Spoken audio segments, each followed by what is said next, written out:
ദാരിദ്ര്യം വരട്ടെ. അതെ, കേരള വിരുദ്ധ നിലപാടാണ് ബി ജെ പി പൊതുവെ സ്വീകരിക്കുന്നത്. കേരളത്തിലെ ബി ജെ പിക്കാരും കേരളത്തിനെതിരായ നിലപാട് സ്വീകരിക്കുന്നവരാണ്. കാരണം മാനവ വികസന സൂചികയിൽ ഏറ്റവും മുൻപന്തിയിൽ നിൽക്കുന്ന ഇന്ത്യയിലെ സംസ്ഥാനം കേരളമാണ്. ആരോഗ്യരംഗത്ത്, വിദ്യാഭ്യാസ രംഗത്ത്, അങ്ങനെ വിവിധ തലങ്ങളിൽ നമ്മൾ മുമ്പിൽ. അതുപോലെ പുതിയ പുതിയ രംഗത്തേക്ക് കേരളം കടന്നുകൊണ്ടിരിക്കുകയാണ്. ഹൈഡ്രജൻ ഉൾപ്പെടെയുള്ള നിർമ്മാണ പ്രക്രിയയിലേക്ക്, അതുപോലുള്ള നിരവധി കാര്യങ്ങളിലേക്ക് ഞാൻ ഓരോന്നായി വിശദീകരിക്കേണ്ട കാര്യമില്ല. അപ്പോൾ ഒരു തരത്തിലും കേരളത്തെ മുന്നോട്ടേക്ക് പോകാൻ അനുവദിക്കാൻ പാടില്ല. അപ്പോൾ കേരളം ഒരു ദരിദ്ര കേരളമായി മാറണം എന്നുള്ളതാണ് ബി ജെ പിയുടെ ലക്ഷ്യം. അത് ത്രിപുര തിരഞ്ഞെടുപ്പ് കഴിഞ്ഞപ്പോൾ അവർ പറഞ്ഞിരുന്നു, ഞങ്ങൾ ഇനി അടുത്ത പ്രധാനപ്പെട്ട കേന്ദ്രം പിടിക്കാൻ പോകുന്നത് കേരളമാണെന്നാണ്.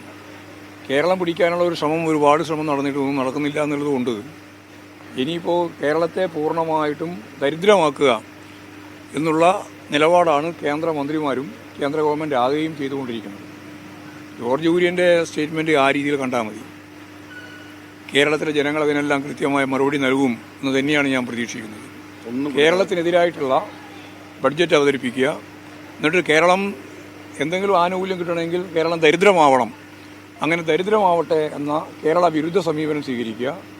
അത്തരം സമീപനം സ്വീകരിക്കുന്ന ബി ജെ പി, അതുപോലെ തന്നെ നേതാക്കൾ, മന്ത്രിമാർ ഉൾപ്പെടെയുള്ളവരെ ജനങ്ങൾ കൃത്യമായി മനസ്സിലാക്കി വിശകലനം ചെയ്യും, വിശദീകരിക്കും. അവർ തന്നെ കൃത്യമായിട്ടത് കാര്യങ്ങൾ കാണുന്നുണ്ട്, വിലയിരുത്തുന്നുണ്ട് എന്നാണ് അത് സംബന്ധിച്ച് പറയാനുള്ളത്. ഫെഡറൽ മൂല്യങ്ങൾക്ക് തന്നെ വിരുദ്ധമായ ഒരു സംശയമില്ലല്ലോ. ഫെഡറൽ സംവിധാനത്തെ പൂർണ്ണമായി തകർക്കുന്ന ഏകാധിപത്യത്തിലേക്കും മതനിരപേക്ഷതക്കെതിരായിട്ടുമുള്ള ഭരണഘടനാ വിരുദ്ധമായ നിലപാടാണ് സ്വീകരിച്ചുകൊണ്ടിരിക്കുന്നത്.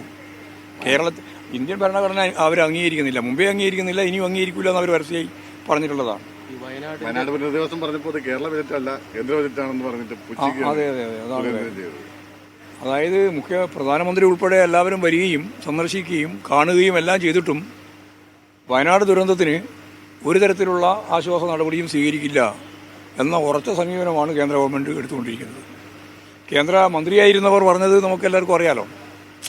വയനാട് ദുരന്തമൊന്നും പറയുന്നതിലൊന്നും കാര്യമില്ല, 2-3 വാർഡ് കുറച്ച് ആൾ മരിച്ചുപോയി എന്ന് മാത്രമേ ഉള്ളൂ എന്ന് മുരളീധരൻ ഇവിടെ പറഞ്ഞാണ്. അതായത് പക്ഷേ വേറൊരു കാര്യം മുകേഷിനെതിരെ പോലീസ് കുറ്റപത്രം സമർപ്പിച്ചിട്ടുണ്ട്. പക്ഷേ അത് തെളിവുണ്ടെന്നാണ്.